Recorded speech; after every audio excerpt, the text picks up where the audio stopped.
Okay, we're going to get started. Welcome. We're happy to have all those in attendance and those joining us online. This is the Kaysville Planning Commission meeting for September 11th.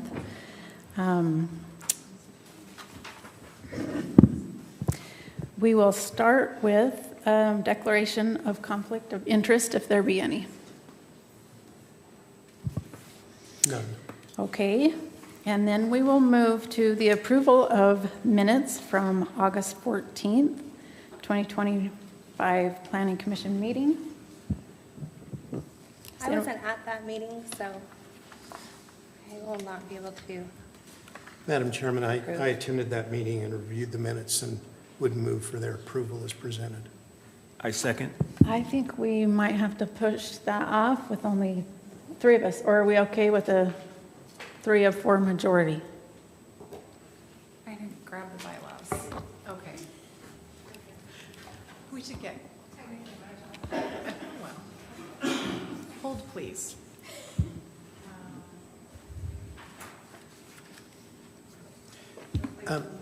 Yeah, if there's uncertainty, we can, well, provided we have the ability to do so, we could rearrange the agenda. Maybe when Commissioner Paul gets here.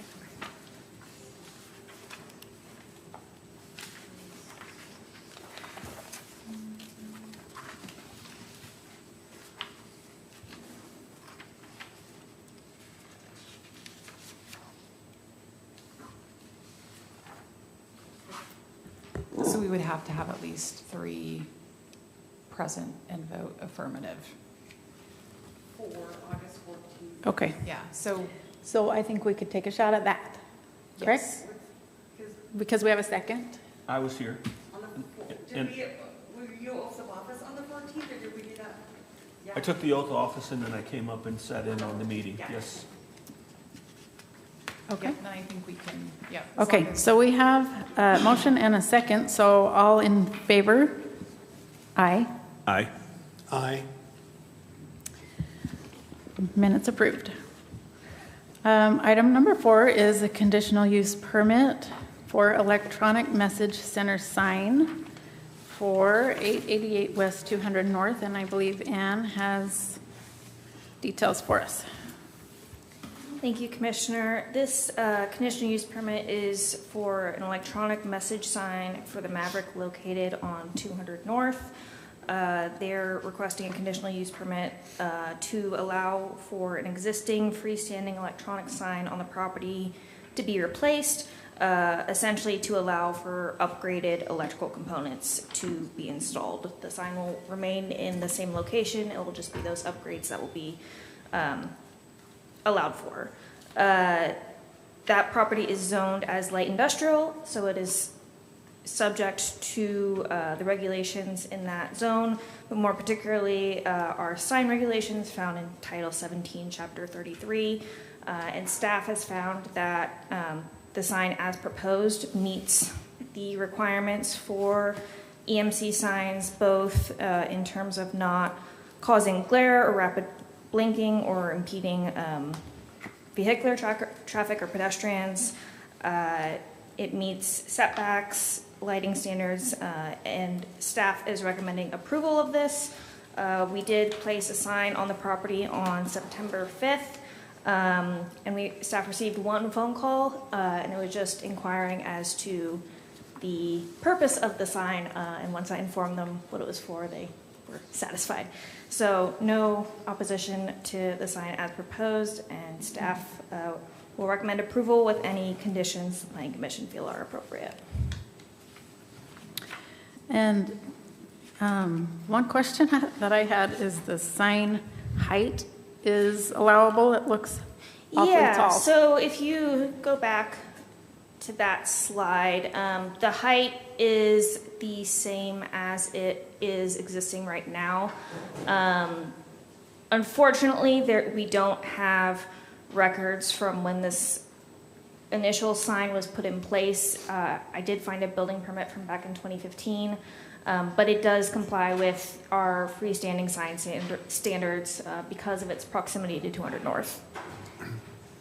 There are height allowances for that. Or is it the proximity to I-15? It's I-15 and 200 major north? streets. Okay.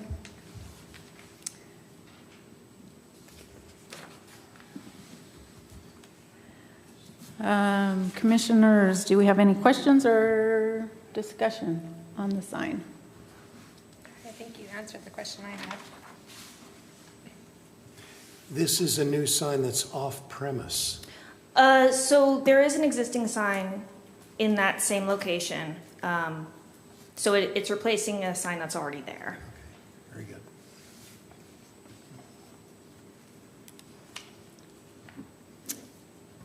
Okay, I would entertain a motion if there is one.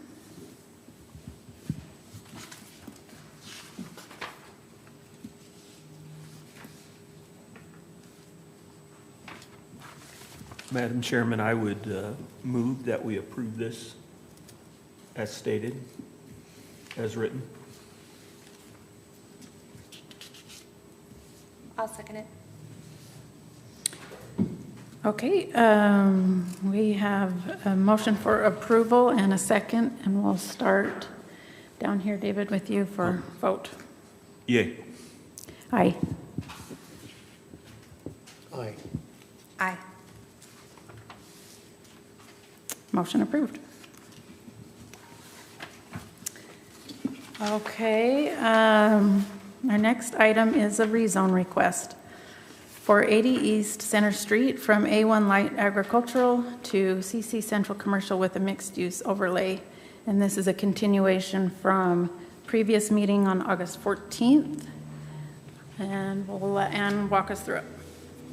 Thank you. So as it was stated, this item was continued from the August 14th Plan Commission meeting. At that time, the Plan Commission had requested that the applicant work with staff to draft an updated site plan that would show a higher proportion of green space, evaluate the requested number of dwellings, and as well as the incorporation of a mixed-use overlay. So to touch on some of the kind of highlights from that meeting, the first portion I'd like to cover is the updated site plan, which I believe is the next slide here. All right, so this is the updated site plan as provided by the applicant, and I'll go into a little bit more detail here as to the changes that the applicant has provided. But as you can see, there have been some units removed along the southern border. So if we go to the next slide, this just highlights how the applicant has removed 3 townhomes, so the total number of dwellings went from 27 to 24, with 23 townhomes proposed and 1 single-family home, which includes the historic church. And then the open space, that was something that Commissioner Summercorn had requested that the applicant provide updated site plan to show more of that. So those 3 southern units that are along that border that were closest to those existing twin homes, the applicant has removed those and replaced that space with additional amenities. I believe it's a dog run, so more usable green space on site. And by doing that, they've increased the amount of provided open space. Another important thing to mention is in response to the discussion at the last meeting regarding the viability of the commercial component of the site, the applicant opted to keep the townhomes that run along Center Street and along the border with the Zions Bank property as having that live-work component. So ground floor commercial with upper floor residential, and then the interior townhomes will be just purely residential. So it does change the overall mix. And actually that they still are going to have the ground floor commercial, just not the commercial ceiling height to 12 feet. Thank you. So Ignore what I just said. So they will have that difference in ceiling height, and again, that change in ceiling height won't be reflected in the ones along Center Street and along the border with Science Bank property. So I believe that covers kind of the main points that the commission had requested the applicant address before bringing it back to the commission for discussion. Staff is, with the provided changes, recommending approval of the project as presented. And I will allow for questions and discussion. Do we want to have our applicant come up, or do you want to, yeah? Do you want to come up and address the commission? I don't know if you can pull up the second line. I was just gonna, the only thing I was gonna point out, we will add, there's now room to kind of add more of like a kid's playground in the middle there. So that's kind of what's shown in that middle green area. Just more open space. I think we kind of just had to go sharpen our pencils ultimately and see this was like the max we could give up and still honor the price that we have it under contract for with the current landowner. The only other thing I did want to do, if it's okay and allowed, there's a representative of the landowner and their family that's here. Just have them maybe come up and tell you a little bit about their story and how they support it. And then the only other thing, as far as the internal units, we tried to, not knowing like what is the best number or how we do those. That was kind of what we proposed with Melinda and staff, was talking through. The space is still there, kind of the flexible, could be a home office, could be whatever. I think it's encouraging more by having the height still high and more of a storefront look on the outer ones that are facing Zions Bank and facing Center Street. I think it will encourage that those are more of the maybe retail spaces or something that's a little more active. And then the home office type of units would be those other units, but it's flexible. And then the other kind of compromise is, I think, for the neighborhood. We heard the neighborhood and tried to, as much as we can, accommodate that. So now the units that face 100 East, the most we have is basically a duplex, which exists next door. There's a fourplex across the street. The parking ratio is also better now, so we're over 2.5 stalls per unit, which was the minimum required, so we're over the minimum. And then the green space percentages obviously increase. The other thing is on the actual amount of units. It now mirrors your maximum like multifamily density, so your maximum residential density, which was a question one of the commissioners asked last time what that was.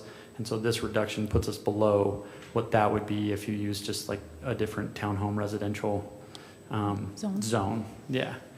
So we feel like it's a good compromise. I hope it feels that way. Again, I'm trying to walk this fine balance of get the most I can for the current landowner, while also being able to kind of provide a product that enables us sufficient space to keep the church and do all the things we want to do there, which I think the neighborhood supports ultimately. So we appreciate that. But if it's all right, I'll let Nephi maybe come in. Before you sit down, if it's okay, I do think that there were a couple of questions. If that's all right, maybe we can address to you, or you could address, and then we'll hear from Nephi. Thank you, Madam Chairman. Question for the applicant. Mr. Williams, thank you for the changes. I think you sense the concern of several commissioners. Yep. Tell me, so the green space has been addressed, the parking, so on.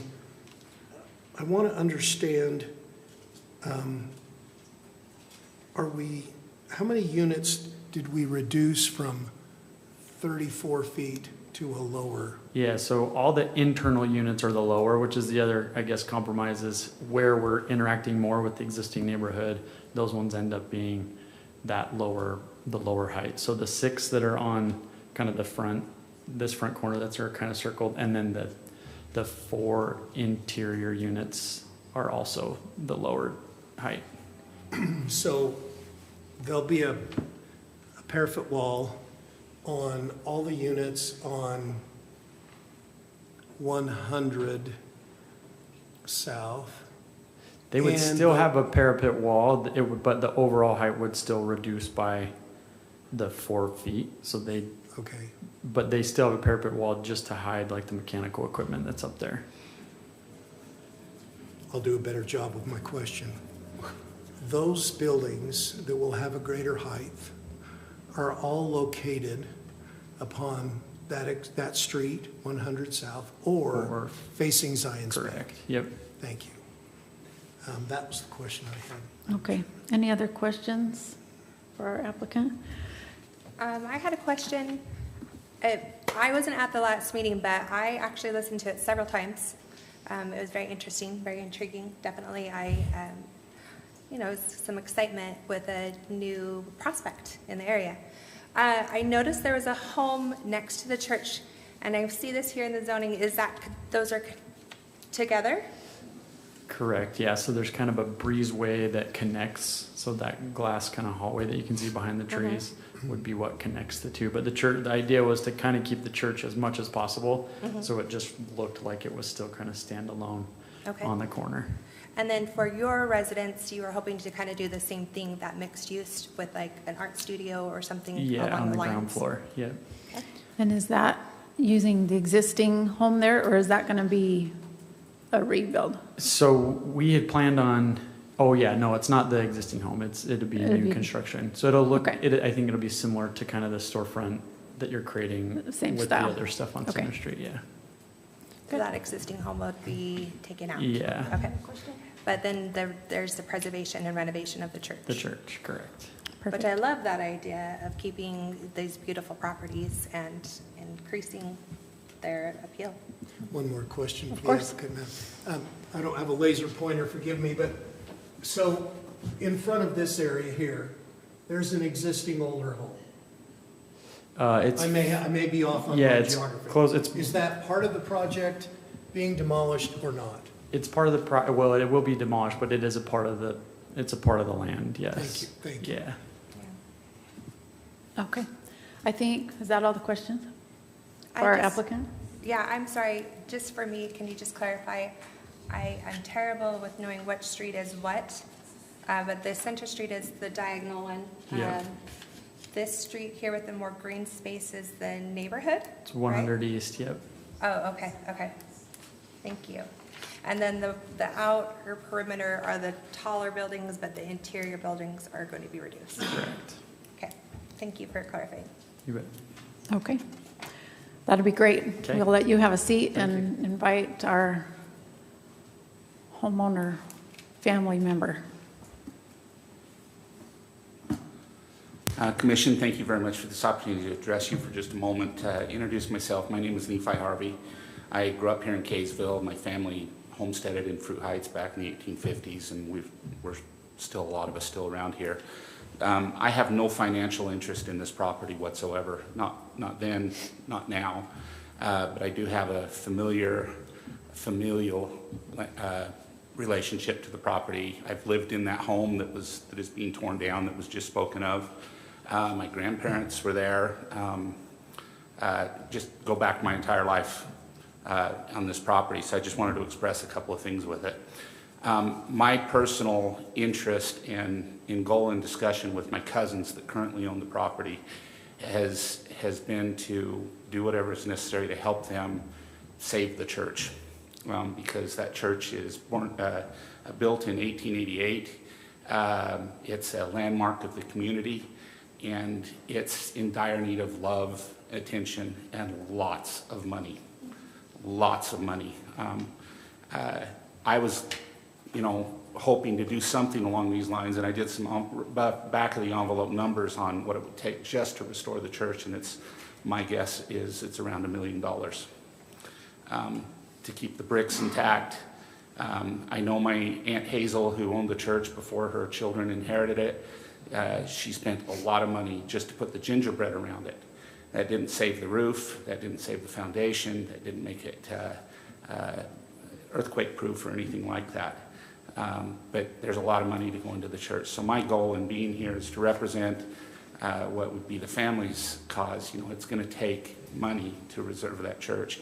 Mr. Williams has presented a plan to do that. I understand that there's high density here.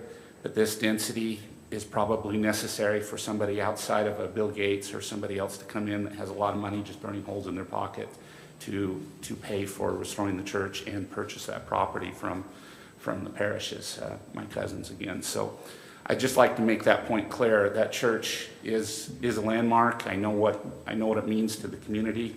I also understand what density means to the community too. And this high density here it's everybody would love to keep open fields. I know that. I live in an open field that I control in West Kaysville, and that's going to have to go away one day too.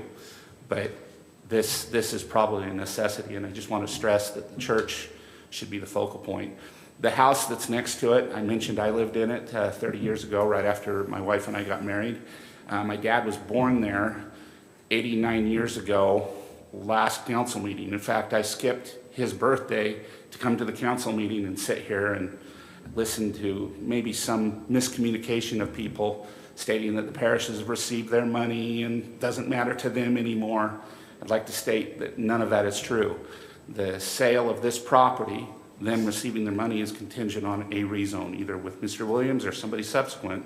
Something like this is going to have to take place in order for a buyer to do this. And Mr. Williams has the goal of building this, living in the community, restoring the church. Lightning doesn't strike like that very often when you get somebody that wants to do that, especially with development. So this is an opportunity that I believe is very favorable for the community, despite the obvious density concerns right in the center of Kaysville. But you know, it is the center of Kaysville, so I think with what I understand of the planning and everything, that's the zoning and the requirements, they've done everything necessary to meet that with the city and whatnot. So I'd just like to stress that church, you know, there's a lot of memories on the property. Some of those memories go away, the house goes away. There's not a lot that can be done to save that house. It wasn't 30 years ago when I lived in it, and my cousins have lived in it for decades since then. But that house is probably beyond recover, but the church isn't. But it's going to take a lot of money to do it, and that's what I'd just like to leave that thought with you. So if there's any questions, I'd be happy to answer any questions, but that's about all I have to say. Thank you, Mr. Harvey. Do you have any questions for him? All right, I will let you have a seat. Thank you so much. Okay. I think it's time for discussion. Any thoughts?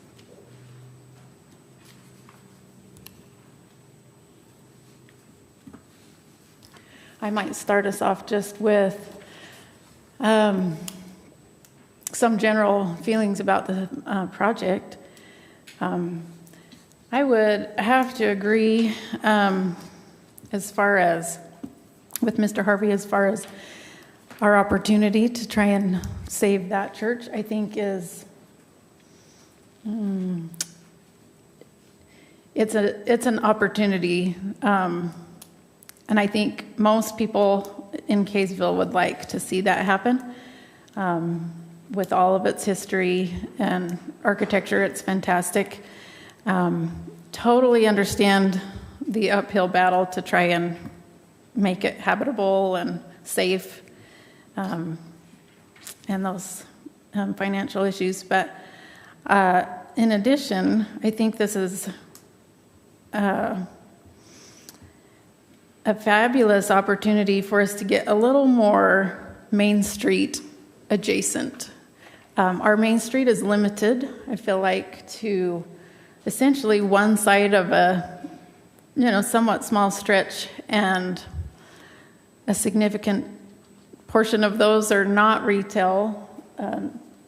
They're owned for other purposes, and so it struggles a little bit to maintain kind of a Main Street feel and for people to come and stay and walk and linger. And I think this brings, opportunity to do that, as well as a little bit of density in an appropriate place. As far as I'm concerned, this is about the best spot for this type of housing option. And curious, commissioners, if you have other thoughts or things that you'd like to discuss, questions.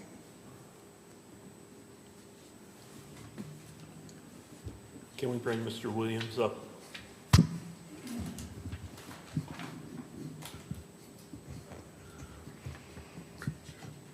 So I agree with the chairwoman. I love old buildings, and I think we should save them as, when we can. So my only question is, if this is approved, sir, and by the way, I want to commend you on the changes you made to go through, because I could tell when you came up and talked to us, you were a little, we did this and now I hope it goes through kind of thing. You know what I mean? Well, is there a contingency once you get in if the church is not going to make it? I feel confident the church will make it. We've had structural engineer, I've had the brick. I mean, it's definitely been more expensive than I estimated initially. So I think my hesitation with losing the units is the units also, at that number, they kind of help pay for the church. At this number, so just full disclosure, like with that number, I could make some money on the townhome portion, like the sale of that. Without those, then I don't, but I can still pay the parishes what they've been asking, which has kind of been my goal. I'm committed to do the church either way. It might be a little bit slow of a process because we lost the units, but ultimately, I knocked on the parish's door because I wanted to save the church. Like that was our entire goal. How we use it, that might, some of the seismic things and other things that might change. Maybe it doesn't become our family room like we have currently planned. But the church it's not going anywhere. All right. I appreciate it. Thank you. Yeah. Anything else? I think there were some concerns last time with the retail space and the mixed-use overlay and whether or not they felt like they could utilize it. Was that really finished or addressed or further? So I think for us, and we talked about this with staff, because there's the flexibility that it can be used however the owner who eventually buys the townhome wants to use it, and they will be owner occupied. That's the goal. I think they'll be used. So ultimately, as long as they stay active, that's our hope. And then I think for us, the flexibility allows it to like kind of evolve as the neighborhood evolves and see what comes to a certain extent. But ultimately, like as you look at this as a townhome, and I think this was brought up before, like the value of that townhome doesn't change whether it's used as commercial or used as like a home office, or even like maybe they put a bedroom down there because they had need of a fourth bedroom type of a thing.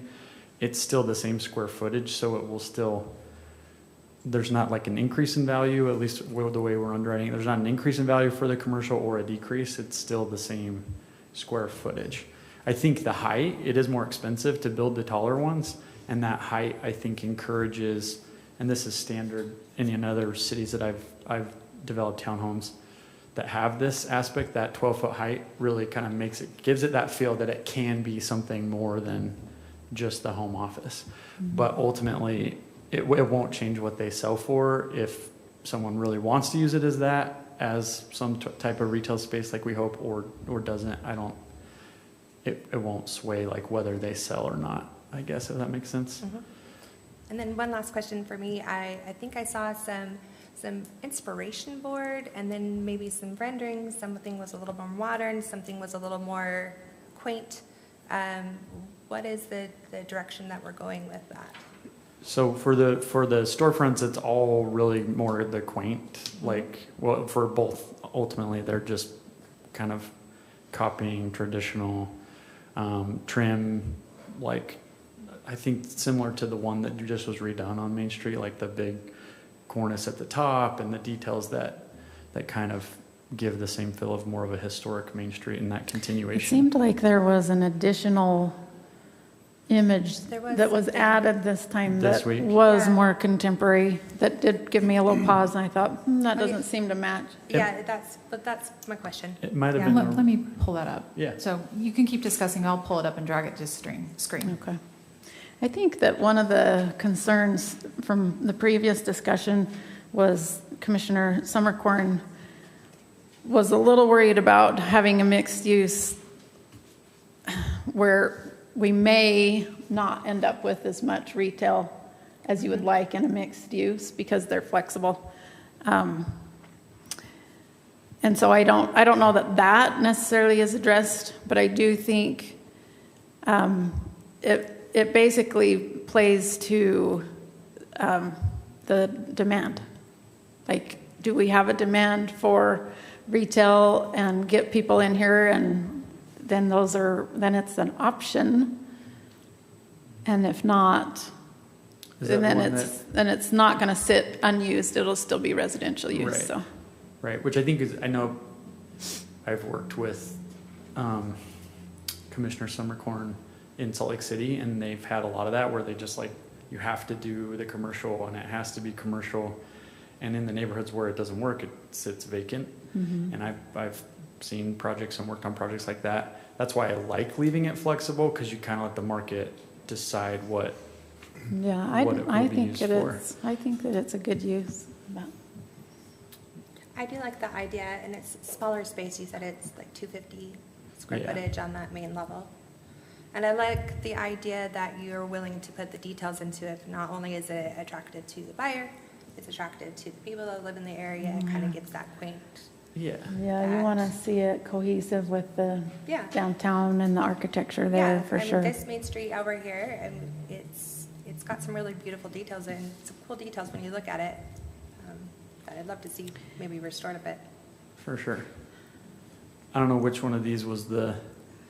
It was the middle one and the left one for two. me. Specifically the middle one. Yeah, I mean, I just wanted to give some examples of like what like a townhome front might look like. Those windows are probably bigger than we would do, but it still has, even those, it doesn't read very well, but if you zoom in on the like full image, it still has like the same traditional trim work, everything's still symmetrical, and done in a way that's. Yeah.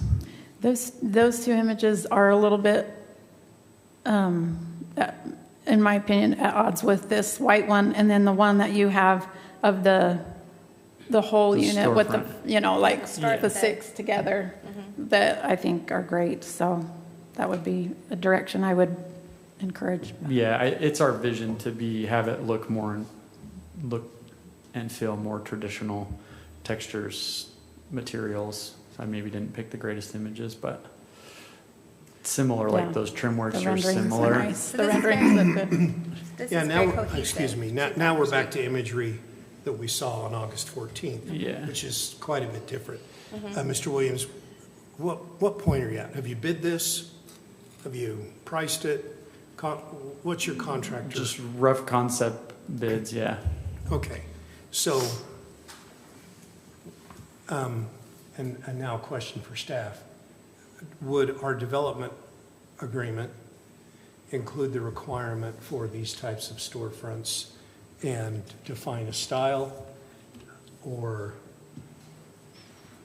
So the development agreement, at least in my mind, was going to include these type of styles. I think the applicant's intent in including these were just to show, well, I'll let you explain, but it would really just kind of show, instead of the storefront with that tall, to show a more traditional townhome style. Yeah. So I don't think these three examples were necessarily what he was going to do, just more of a reference point for what the more traditional townhome would look like without the storefront. Let me go back to the other. You're talking height specific. Yes, Height and kind of just like the scale of like, instead of having all that glass, you end up with more of like kind of a defined entryway that's the vertical all the way up and down element, and then just more of like a bay window or something next to it, as opposed to like so those weren't meant to represent this is it. We want it to be it'll be cohesive with this, but done in more of a traditional way where it brings the height down and doesn't have as much glass along that front story where it's more like a bay window. I think, and I don't know how to ensure that, but I feel like it's special. Like it's rendered to be special, like a special project. And my fear is, once we get into the numbers, the details start to peel off, because I assume that's why we don't have detail anymore, is because it's expensive, to build. So that's the hope. I don't know how that ever is remedied or it's a hard played balance. out. I assumed that a lot of that would be included and that we'd be staying true to this. That which is shown. Yeah. Okay. Sounds good. Does anybody else have thoughts or questions they want to discuss? I think, Madam Chairman, you've not expressed the same thing in maybe different ways. And so any motion, I would prefer that any motion the commission make include, in addition to a recommendation to move it from A1 to CC with the MU overlay, that we have some architectural Design standards. yes, that we don't vary from what we all anticipate. I don't think we're going to be redoing Main Street to match this if you went with some of the modern concepts. So this needs to be in harmony, is my concern. So however clumsily I've stated that, I want to include that, and will do so. Thank you. There it is. So, sorry, I wasn't able to pay full attention while I was trying to pull this up, but we do have a section in here with the development standards and guidelines, and I think there is one that states the architectural style. I think you might have passed it. Yeah, I think I'm too fast. Said no one about me ever, just for the record. Okay, yeah, so we would attach the drawings that we were just looking at to the development agreement, and then when the designs. So, like we have in our packet. Correct, Very yes, good. yeah, Thank yes, these ones that we just scrolled through Thank you. would be included, and then if the project gets approved, when these come in, we would reference the development agreement and make sure that the architectural style matched what was included as that attachment in the development agreement.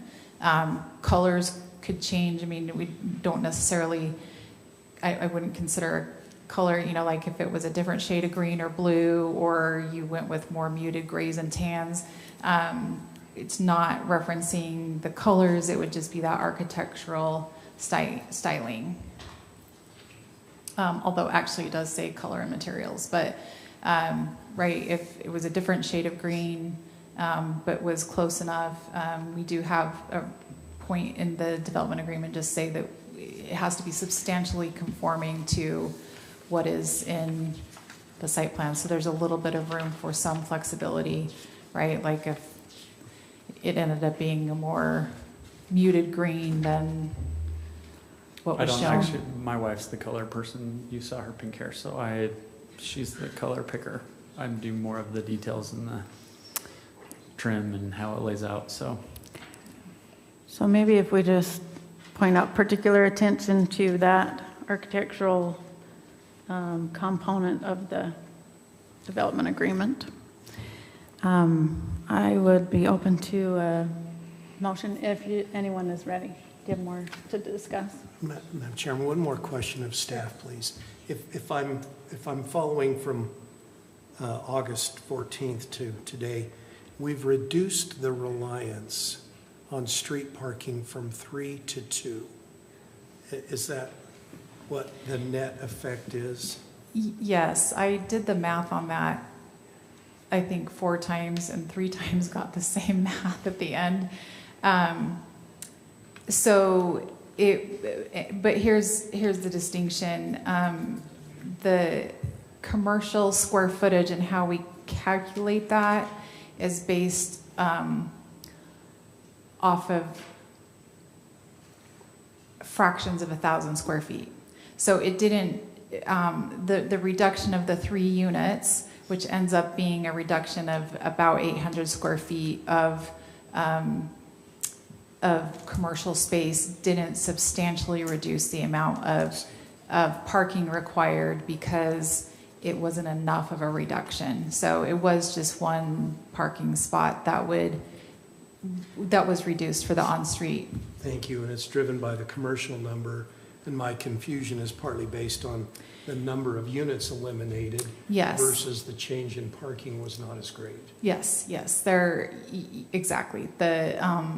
So the parking and essentially the overall parking numbers were improved, but really more based on the reduction of the number of units and not the reduction of the 3 townhome units being removed, not the commercial space, because it just wasn't a large enough number for the commercial parking. It's I believe 1.5 parking stalls per 1,000 square feet.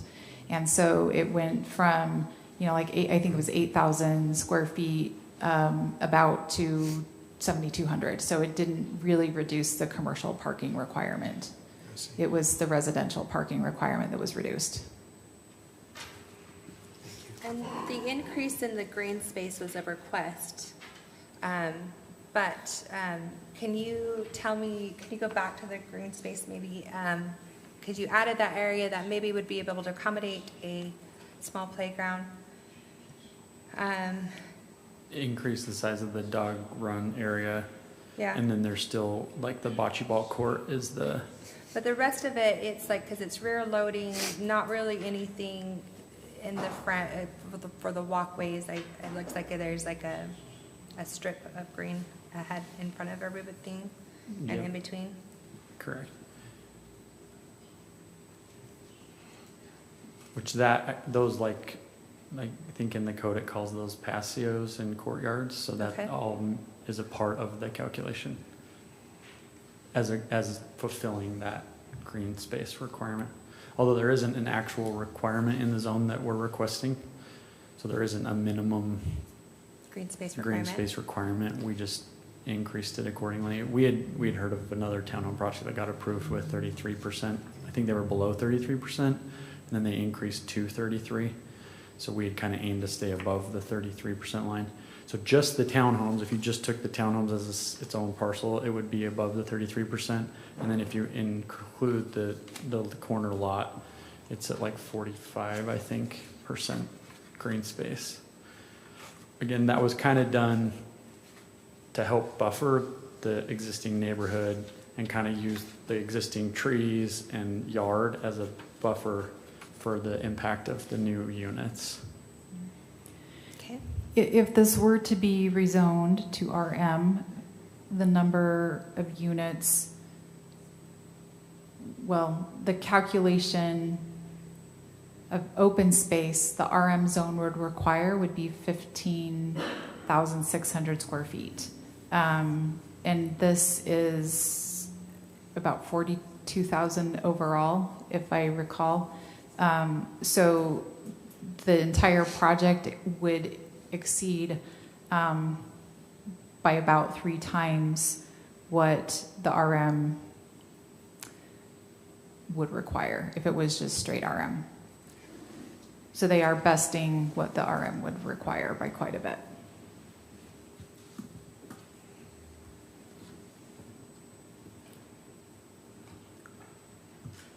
Okay. Thank you, Mr. Okay. Williams. Appreciate it.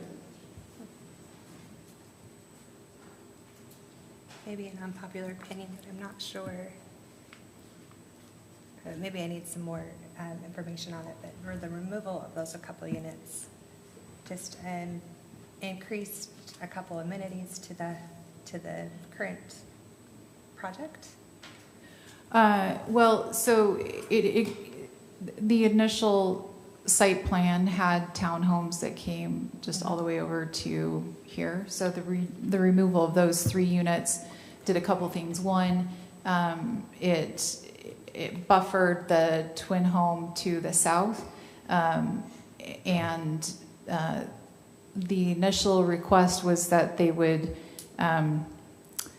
have a waiver essentially of the height requirement. So that is no longer a request because there's more than 50 feet between this and the house to the south. But it just, with those townhomes being removed, the green space was increased here just in this location. So I think that did open up a door for some type of like a small play area or tot lot type of a thing that did not have room for that before. And I think the rest of as Jake mentioned, they increased the space for the dog run. But the bocce courts and the hammock area were already there, just is more open. Does that answer your question? It does, thank you. And there's room for, we'll put in like a little diagram that was brought up too, so that there's room for that.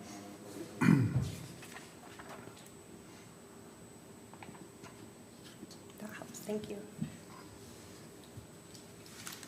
Any questions? I might be full of them, but. Does anyone want to throw out a motion? Madam Chairman, I would move that the Planning Commission forward a recommendation of approval to the City Council for the change from Zone A1 to a CC with an MU overlay to include a development agreement which includes as an exhibit the same architectural elevation included in the Planning Commission packet labeled South Elevation. And so moved. I second. Okay, we have a motion and a second, and I'll start the voting with aye. To you? Oh, to me? Aye. Aye. Aye. Thank you. Okay, we will probably get this on the October 2nd City Council meeting agenda. For the members of the public here, the City Council is the one who makes the decision on this, so barring any unforeseen circumstances, we should have that on the meeting for October 2nd. Okay, thank you. Do we have other matters? Staff? Yes. Everyone who cares about the downtown area should come to the open house this next Tuesday from 6 to 8 p.m. That'll be here in the council chambers. That'll be the second open house for our small area plan, and that is a great opportunity for public to provide input as to what they would like to see. The entire city center area that stretches really from 50 South up to the city border in Layton, and then the 200 North area. So we're excited about that, and the consultant will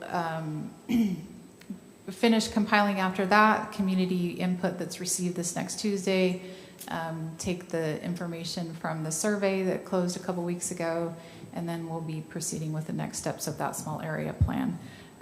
Today we did have a kickoff meeting for the water element for the general plan that the state has mandated cities put in place. That needs to be put in place by the end of the year, so it's a tight time frame, but we're going to work towards that. So the state legislature, I think it was 2 years ago, passed legislation that requires cities to incorporate a water conservation element into the land use of, that we get through the general plans. So we had members from the state here. Kaysville City does not produce any water, meaning we don't have wells or springs. We purchase water from Weber Basin Water Conservancy District, so we had a staff member from Weber Basin that was here. We are using the same consultant that is doing this small area plan to do this work as well, which eliminates the need for staff to have a whole nother group to coordinate with. We also had Josh Belknap, our Public Works Director, was there today. And so that'll be, I think, a very interesting process. There's a lot of technicalities that have been included in the state law that have to be incorporated into the plan. We'll have to coordinate with all of the secondary water providers in the city as well. So that'll be something that will come to the Planning Commission. My guess is probably in November, with a public hearing and then a recommendation on that would go to the council and get that adopted before the end of the year. We will have a meeting on September 25th. We for sure will have another EMC sign on the agenda that is for the Lifetime Dental building that is being constructed on the corner of, is that 300 North and Main Street, so right next to the Good Spray Car Wash or the parking lot of the former Bennions. And then we may have an appeal on the agenda as well. But actually, we're going to meet with the attorneys tomorrow morning and kind of, I think, game plan that out. So, yes, in fact, we do need to have a big welcome to our new Assistant City Attorney, yes. Katie Ellis. She should be familiar to all of you. Yes. We'll need to fill her spot on the Planning Commission, but this is a week today that Katie's been here. So I can already say, like, last night I was working on the staff report that has to be done by tomorrow morning for City Council, and I noticed some things in the documents that we have to submit with that I was like, you know what, this actually doesn't look right. And so it was awesome. This morning I was able to go in and talk to Katie about that, and about half an hour later I had a better draft that I'll include in the packet. So this is super exciting, really kind of a monumental step forward for the city to have a second attorney here. And one of the things that has been a challenge really for my department is to just get the time in front of attorneys or our legal counsel that we need to have with these types of items. So Katie will be primarily, I think, assigned to, among other things, but community development. So we're excited to have her on board with us and have that expertise. We are still working through some of the things with the Symphony application, but we are still planning on having that on the agenda back in front of the Planning Commission on October 9th. And then, there are a few conferences coming up. Oh my gosh, did the heat just kick on? I don't know. Thank you.